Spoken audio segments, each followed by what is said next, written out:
tal? Muy buenos días, ¿cómo están? Bienvenidos a 102 Televisión, que hoy abre un nuevo camino, el de la literatura, con la visita de un prolífico y cercano escritor que además ha tocado todos los estilos literarios: ensayo, novela, cuento, su gran pasión, la poesía, y que ha venido a presentarnos, lo hará en un par de días, su último libro, la vida de uno de los personajes más apasionantes de la historia de la literatura mundial, Cara y Cruz del Conde de Villamediana. Hoy está con nosotros, y no deberían perdérselo, Juan Francisco Quevedo. Disfrútenlo. Ya está en el estudio de 102 Televisión, tal como les veníamos anunciando, Juan Francisco Quevedo. Una persona que físicamente yo he tenido muy cerca durante muchos años y que, sin embargo, he tardado bastante tiempo en conocer. Juan Francisco Quevedo, él nos lo explicará ahora, con una amplia trayectoria ya como escritor.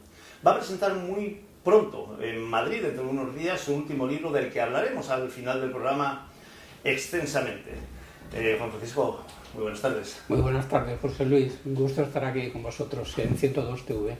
Cuéntanos un poquito tu trayectoria. Naciste en México, si no me equivoco. Sí, yo nací en México, aunque mis padres, tanto mi padre como mi madre, son de La Cabada, del municipio de Río Tuerto, y de ahí mi vinculación allí. Conservamos la casa familiar y un vínculo muy fuerte que yo ahora mismo, ahora que estamos aquí, además ya sé que tenéis programas de bolos, yo estoy vinculado a la Peña, ya sabes, como directivo a la Peña de Río Tuerto, y luego además, estoy dirigiendo el área cultural de la Federación Cántabra de Bolos. Cuéntanos, porque hay un descubrimiento que has hecho en el mundo de los bolos espectacular. No era fácil llegar a descubrir lo que nos vas a contar ahora. Pues sí, fíjate tú, que cuando estaba yo buscando datos, investigando la biografía de este libro que voy a presentar en Madrid ahora, Cara y Cruz del Conde de Villamediana, el Conde de Villamediana tenía una gran colección de arte, sobre todo de cuadros, de joyas, de armas y demás. Y entonces yo sabía que cuando murió esa colección se la había llevado el duque de Buckingham, Carlos II, que luego fue, por cierto, un rey ejecutado por Cromwell. Entonces lo que hizo fue venir cuando todavía era príncipe de Gales a Madrid de incógnito, acompañado del duque de Buckingham y de 2 criados, y toda su intención era cortejar a la infanta María, la hermana pequeña de Felipe IV, con la intención de casarse y demás. Claro, le salió mal, a pesar de todo. Estuvo allí unos cuantos meses, de abril a septiembre en Madrid, y salió todo rematadamente mal, por problemas de religión fundamentalmente, y se tuvo que ir de nuevo con unas sonoras calabazas. Pero a lo que te voy, y lo que a mí me llamó la atención y me sorprendió, es que cuando ya estaban en Madrid, vino un cortejo a acompañarle, pero en un barco que se llamaba El Aventurero, y llegó a Santander. Al llegar a Santander, solamente estuvieron unos días antes de ir a Madrid, pero en esos días, y además en un domingo tuvo que ser, porque luego, cuando él lo relata en sus memorias, Sir Richard Wynne, que era el miembro de la Cámara del Príncipe, hace una especie de memorándum que en realidad es una relación de viajes, y en esa relación de viajes cuenta cómo en Santander jugaban a los bolos. Pero lo curioso no es eso, lo curioso es que cuenta que las que jugaban a los bolos eran solo las mujeres, y estrictamente las mujeres, y sin embargo los hombres tan solo miraban. Y yo, cuando eso pasó y vi la fecha era, la tengo apuntado, yo eso, si no soy desastroso, era en abril de 1623.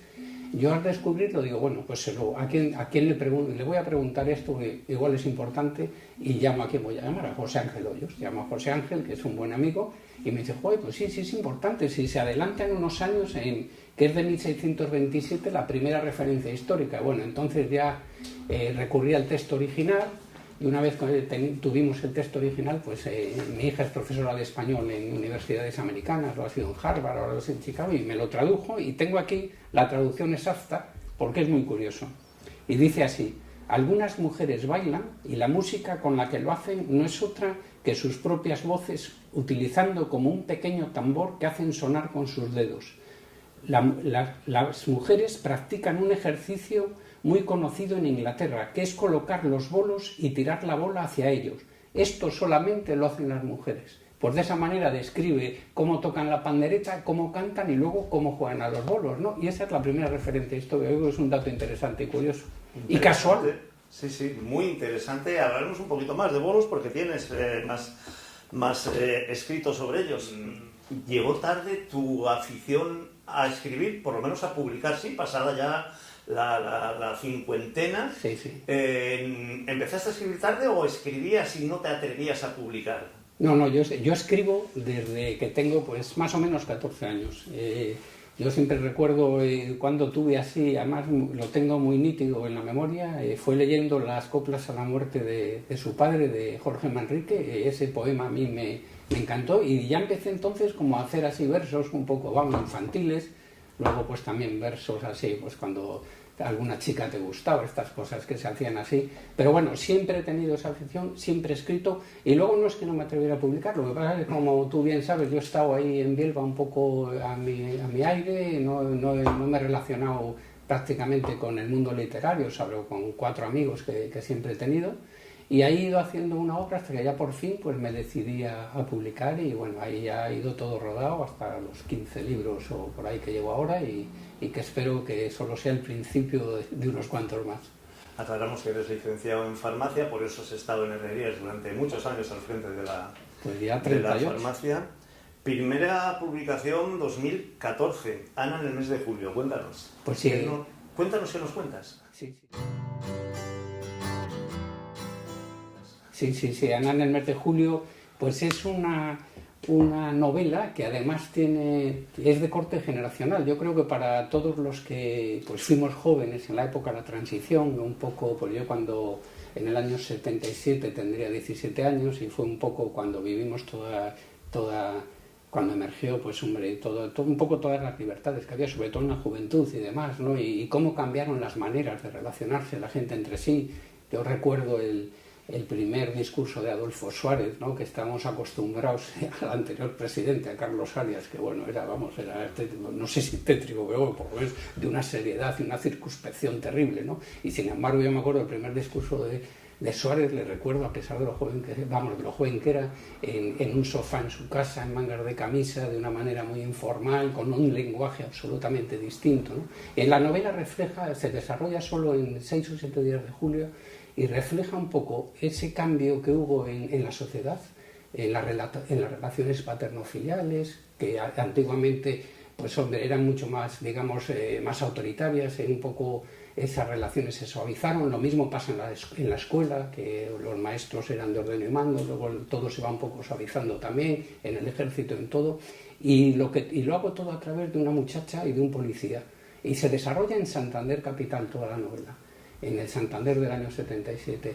Es una chica muy joven que con apenas 14 años pues se engancha de alguna manera, 15 años, a las drogas, ¿no? Y así cuenta ella cómo se fue de casa con todo lo que había en la cartera de su padre, con todas las joyas de su madre y con lo que había en las huchas de sus hermanos y por desgracia pues en aquellos años quien más quien menos si no ha tenido algún familiar ha tenido algún conocido y eso ha sido una desgracia familiar que duró hasta los años 80 muy grave y ahí se va desarrollando toda la historia. Es una historia de misterio, de intriga policíaca y yo creo que bastante trepidante e interesante. 2 años después, segunda novela. Luego, Querida Princesa, sí. Pues ya casi, ya cogí las ganas y Querida Princesa es una novela histórica. Es una novela histórica que se desarrolla, histórica y con tintes literarios en muchas ocasiones, que se desarrolla a todo lo largo del siglo XIX. Y bueno, y mezcla, como siempre suelo hacer cuando he hecho novelas, misterio, asesinato, y luego también se desarrolla en 3 lugares. Por un lado, en el Madrid del romanticismo, y ahí vamos a conocer a Larra, a todos los grandes poetas de la época, Espronceda. El suicidio de Larra lo trato en primera persona, de tercera persona, pero primera persona la que lo cuenta la mujer que Elvira, que va a ser una amiga de Dolores Armijo, que es por la que se suicida Larra. Por un lado, el Madrid del romanticismo, con todo ese ir y venir de escritores de la época, y luego, por otro lado, se va a desarrollar en el Santander del comercio colonial, y desde aquí pues saldrá una de las nodrizas pasiegas para en Madrid amamantar a la hija de esta Elvira de la Barraja, y luego, por otro lado, en la acabada del comercio textil, y ahí vamos urdiendo una historia que al final la cuenta, y la verdadera protagonista es una niña de 15 años, que es la hija de Elvira, la nieta de Elvira, que al final no va a ser nieta de Elvira, es Isabel, que va a ser una hija, digamos, bastarda del rey Amadeo de Saboya, y de una hija de Larra, de Adela Larra.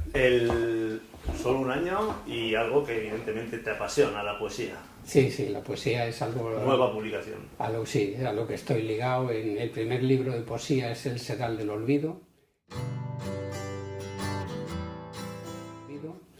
Es un libro... Se llama El Sedal del Olvido porque he intentado un poco reflejar en cada perla del collar, cada cuenta del collar es un poco las vivencias que vamos teniendo, ¿no? Y en cada cuenca, pues una es la juventud, los familiares, los amigos, los deseos, el paso del tiempo, y lo llamo El Sedal del Olvido porque acaba, digamos, con la muerte del que lo va contando, porque en cuanto el Sedal del Olvido, en cuanto el collar se rompe, las perlas se desparraman y se van por el desagüe del olvido, como se han ido siempre todos y como nos iremos todos, ¿no?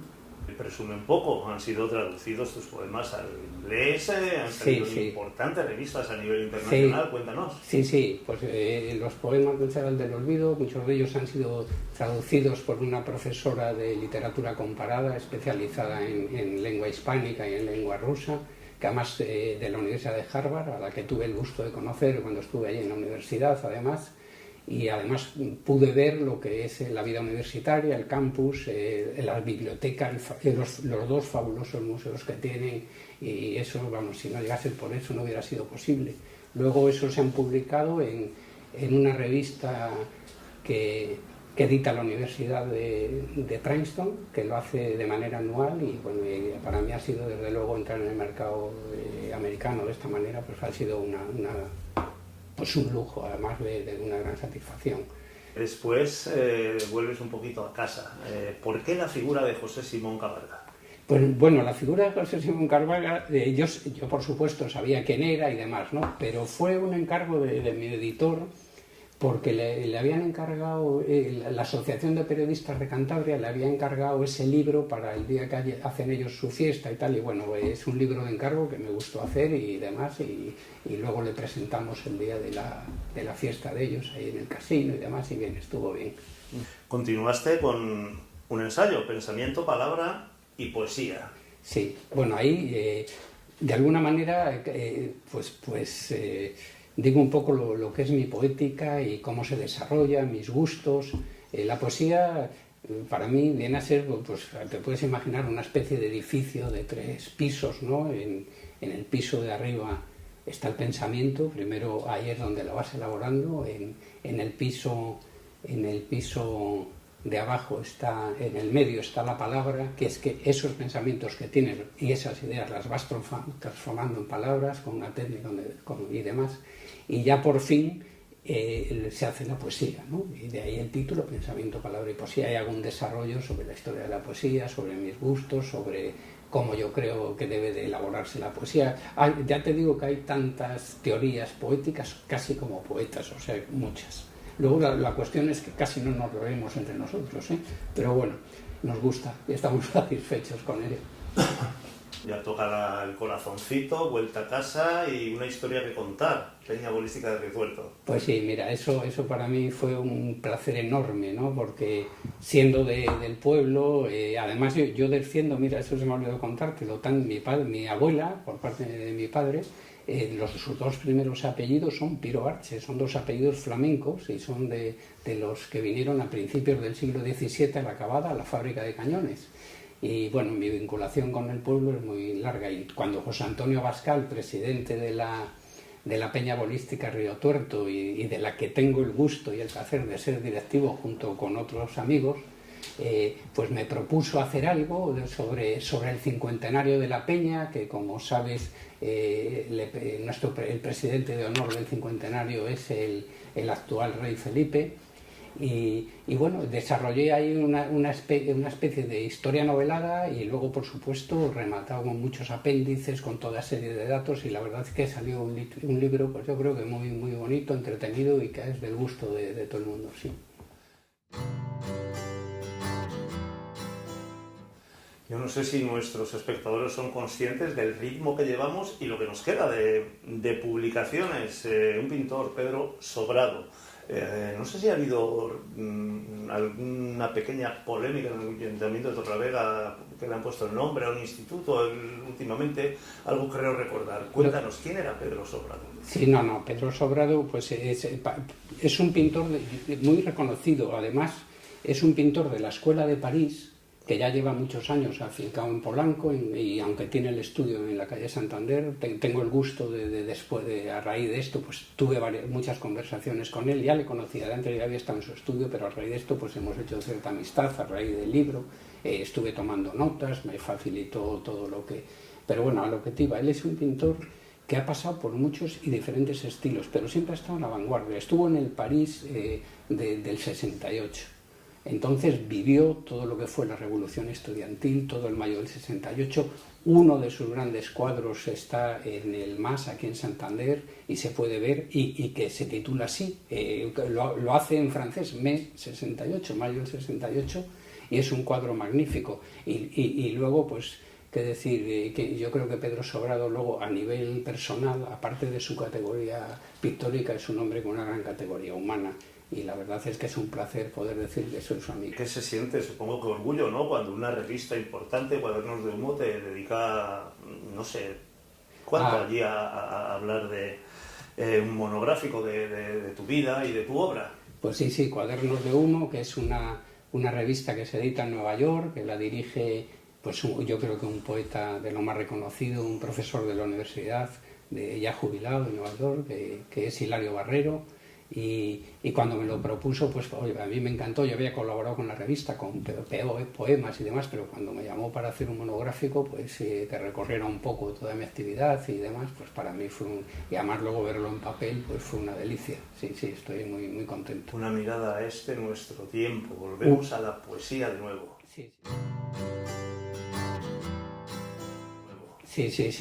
Una mirada a nuestro tiempo, pues el título, que puede parecer así más propio de una biografía, ¿no? Pero bueno, yo lo he llevado a poesía y de alguna manera es eso un poco, ¿no? A través de la poesía mirar un poco todo lo que tenemos a nuestro alrededor y pues hay algunos poemas, pues, algunos son muy intimistas, dedicados al amor, otros es un poco al mundo que nos toca vivir, a cómo ha cambiado, a los peligros que nos acechan y bueno, se van sucediendo los poemas en esa línea, ¿no? Y siempre echando esa mirada, ¿no? Alrededor, pero desde dentro, ¿no? Yo por ejemplo, en poesía siempre surge del interior. Sin embargo, en prosa es todo lo contrario. Siempre miro al exterior, me fijo en todo para luego poderlo llevar a la novela, sí.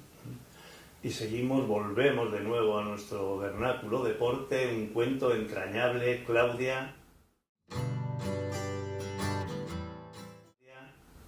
Claudia y la magia de los bolos. Y la magia de los bolos. Claudia y la magia de los bolos, bueno, fue un cuento que desde el primer momento que se lo enseñé a José Ángel, pues le gustó mucho, ¿no? Y en cuanto tuvimos oportunidad de sacar el proyecto adelante y de llevarlo, pues lo hicimos además con un gran placer.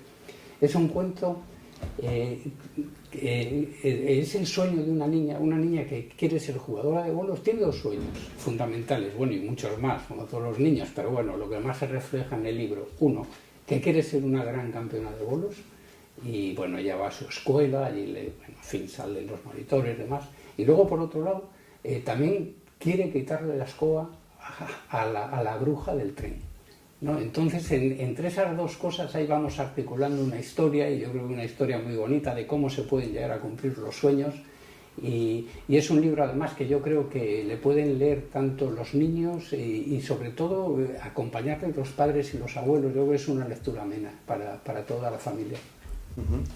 Seguimos en 2023 ya, los ingenios de fundición de la Cabada. Volvemos al pueblo, volvemos a algo histórico dentro de la Cabada, ¿no? Sí. Cuéntanos. Ese es un ensayo histórico, como ya te comenté, os he comentado antes, te he comentado, José Luis, de mi vinculación a través de mis apellidos, ¿no?, a los primeros flamencos, aquellas 70 familias o alrededor de 70 familias que llegaron a los ingenios de fundición de la Cabada en el siglo XVII, y que en nuestro caso pues se han mantenido ahí, y ahí hemos seguido estando hasta nosotros, que yo creo que ya soy la 12ª generación que hay desde entonces, más o menos.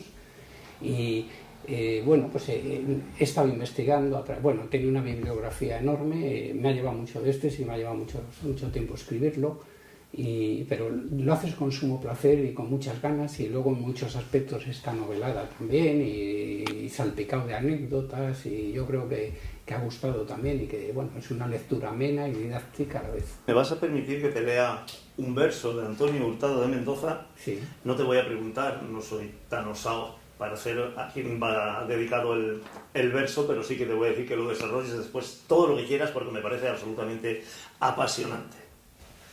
Ya sabéis que era don Juan dado al juego y los placeres. Amábanle las mujeres por discreto y por galán. Valiente como Roldán y más mordaz que valiente, más pulido que Medoro, y en el vestir sin segundo causaban asombro al mundo sus trajes bordados de oro.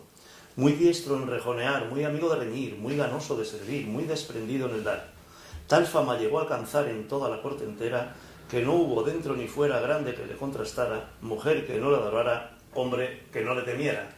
Bueno, José Luis, pues te voy a contratar para cuando hagamos un recital y te animes a recitar mis poemas. Eres amigo de José Ángel Hoyos, lo siento, no me atrevo ni a ponerme al lado de él. No, sí, los dos, joder, ya me gustará. Igual lo hacemos algún día, mira, igual hacemos aquí un recital así pequeño con poemas de otros autores.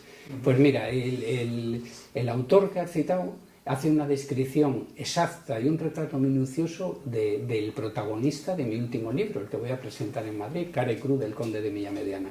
Y además tiene un gran valor por una circunstancia. Son contemporáneos, se conocieron, entonces no está escrito a través de referencias, que ya sabes que las referencias, cuando pasa el tiempo, muchas pueden estar sesgadas por multitud de circunstancias. O sea que es un retrato real. Y luego, aparte, te diré que es un autor castreño, Hurtado Mendoza. O sea, que es una cosa muy curiosa, ¿no? Y bueno, no sé si quieres que te cuente un poco lo de cómo sí, es. Cuéntanos un poco el libro ahora enseguida, un poco no, mucho si quieres, porque de verdad, aquí sí me he estado informando, la verdad es que es apasionante. Yo también he estudiado historia, por lo tanto, sí te prometo que le voy a leer, y pronto. El barroco, una época que la percepción general de la gente que fue una época tremendamente sombría después del Renacimiento, pero que no es tanta la realidad, sobre todo en el aspecto literario o pictórico, ¿no? El siglo de oro, tenemos unos autores absolutamente brutales, y quizás la persona de la que estamos hablando hoy, a quien tú dedicas el libro, sea un poquito menos conocido entre los que no han estado dentro de este mundo, pero es un personaje absolutamente apasionante. Sí. Como personaje, yo creo que es el personaje más apasionante de la literatura española y probablemente de la literatura mundial. Pero además lo es hasta tal extremo que yo creo que si no hubiera existido Juan de Tasís, conde de Villamediana, no se hubiera creado el mito del Don Juan. Tirso de Molina, que es el creador del mito de Don Juan, fue contemporáneo de él, y en él se fijó para crear el mito que luego pues prosiguieron tantos y tantos en literatura, en música, en arte. Pues en literatura el más conocido es el Don Juan de Zorrilla, está el Don Juan de Mozart, está el Don Juan de Lord Byron, está el Don Juan de Molière, en fin, a nivel mundial es un mito de la literatura universal. Pues probablemente de no haber existido el Conde de Villamediana no se hubiera creado el mito de Don Juan. Ya solo por eso sería, pero luego aparte de lo que tú dices, como poeta es uno de los grandes poetas del siglo de oro. Tuvo en ese sentido igual la desgracia de que le tocó convivir con Lope de Vega, le tocó convivir con Francisco de Quevedo y le tocó convivir con Calderón de la Barca y con Góngora. Entonces, tal vez por eso quedó un poco más tapado. Y luego también quedó tapado porque su vida y su historia es tan apasionante y caló tanto entre la gente que tapó su poesía. Pero el personaje al poeta. Exactamente, Increíble. Tú lo has dicho, ni más ni menos, José Luis, eso es los actos. Y entonces, yo lo que he intentado, y volviendo a lo que decías tú, el barroco es una época floreciente en literatura, en pintura y en las artes, pero sin embargo es una época sombría en cuanto a de dónde veníamos y a dónde vamos. Veníamos de una época de renacimiento, de una época de expansión, con un gran imperio, con Carlos I creando lo que fue el gran imperio español, y luego fue degenerando. Ten en cuenta que el Conde de Villamediana vive con los tres Felipes, con el primero casi nada, con Felipe II prácticamente ese nacimiento, con Felipe III casi toda su vida, y los 3 últimos años con Felipe IV. Entonces, en el Renacimiento pues hay como una especie de florecimiento de la vida y de ganas de vivir, y sin embargo cuando llega el barroco y España pues se va convirtiendo ya no en una potencia anticuada, desvencijada por el declinar de los reyes. El declinar de los reyes, que además dejan el país en manos de sus validos, Felipe III en manos del conde de Lerma, que fue probablemente lo peor que le ha podido pasar bueno, ha habido muchos personajes que han sido peores, o Fernando VII y otros, pero bueno, en aquella época terriblemente malo, ambicioso, pero ya no solo ambicioso, sino ruin. Y luego a Felipe IV, bueno, le tocó el conde duque de Olivares, que por lo menos era bastante más inteligente que el duque de Lerma. Y en ese ambiente se desarrolla. El conde de Villamediana tenía dos caras. Una cara muy amable, una cara porque él era conquistador, era un excelente caballista, era un gran espadachín, era un árbitro de la elegancia de la época. Pues todos se fijaban en él, cómo vestía, cómo andaba, pero por otro lado tenía una cara no tan amable, sino mucho más amarga, era la cruz, de ahí cara y cruz del tipo. Y esa cara amarga, pues es que era pendenciero, era lenguaraz, se metía con cualquiera, y además le daba lo mismo a través de sus versos, le daba lo mismo meterse con un gañán que con el mismísimo rey o con sus ministros, y de ahí le vienen muchas de sus desgracias y su muerte, su asesinato. Pues en el libro desvelo a qué se debe, pero entre las muchas causas pues está en esa relación que tenía con el poder tan amarga, ¿no? Y además hay que tener en cuenta que en este caso sus versos yo creo que dolían más que si le hubiera dado a sus ministros muchas bofetadas. ¿Quieres dar esta pista? Porque lo desvelas en el libro. Yo ya te digo, he estado investigando un poquito, que en una corrida de toros el rey o la reina dijo: qué buen picador, ¿cómo es? No, sí. Estaban pero viendo... pica alto, contestó el rey. Sí, es exactamente, es más o menos así, pero bueno, la esencia es lo que tú dices, pero te digo las palabras exactas. Cuando en la fiesta, en la Plaza Mayor que se acaba de inaugurar de Madrid, bueno, ya sabes, lo mismo se hacían festejos taurinos, cautos de fe, para que volvieran en la hoguera pues los que vinieran bien en aquella época, que normalmente solían ser gente del pueblo, la verdad, salvo algún válido como Rodrigo Calderón, que ahí cayó, que era el válido del válido, por cierto, era el válido del duque de Lerma. Cuando cae en desgracia, el otro se hace cardenal y en el capelo cardenalicio se atranca para que no vayan a por él, pero al segundo ahí no es, le encarcelan y le matan. Pero bueno, a lo que te iba, estaban en el festejo y cuando sale el conde, que era un gran caballista, un gran rejoneador de toros además, y cuando está poniendo una pica le dice la reina al rey: «¿Pica bien el conde?». Y el rey le contesta: «Sí, pero pica demasiado alto». Pero no. Bueno, yo creo que es una buena pista de cara a, por lo menos, a los rumores que hay sobre la muerte del conde de Villamediana. Ya lo creo. Hablabas antes de que Lenguaraz, ¿no? De que incluso en su poesía, en la época del barroco, era algo habitual. Góngora, Quevedo, Lope de Vega eran unos, bueno, estacazos, como el programa que hemos hecho de bolos antes. Entre ellos, ¿de quién era amigo el conde? ¿De Góngora, de Quevedo, de Lope, de ninguno de ellos? No. Era muy íntimo amigo de Góngora, pero se llevaba muy mal con Quevedo, pero no solo por temas literarios, también por temas políticos, porque ahí ya sabes que se iban alineando en función de la corte como más les conviniera, y el conde de Villamediana era muy amigo del conde de Lemos, que era el virrey de Nápoles, y Quevedo estaba a la sombra del virrey, del conde de Osuna, que era virrey de Sicilia. Entonces ellos se enfrentaban por el poder, y si los señores se enfrentaban por el poder, los segundos espadas también. Eso por un lado. Y luego, entre todos ellos, si se podían poner verde con versos, se ponían. Pero la diferencia del conde de Villamediana es que no solo eso, es que crea la poesía política, porque se mete con los ministros y con el propio rey. Y bueno, y luego algo común a todos los poetas del barroco es su amor por el vino y por las mujeres. Eso todos, absolutamente todos. Por mucho que se ordenaran sacerdotalmente, como fue el caso de Lope de Vega y Calderón de la Barca.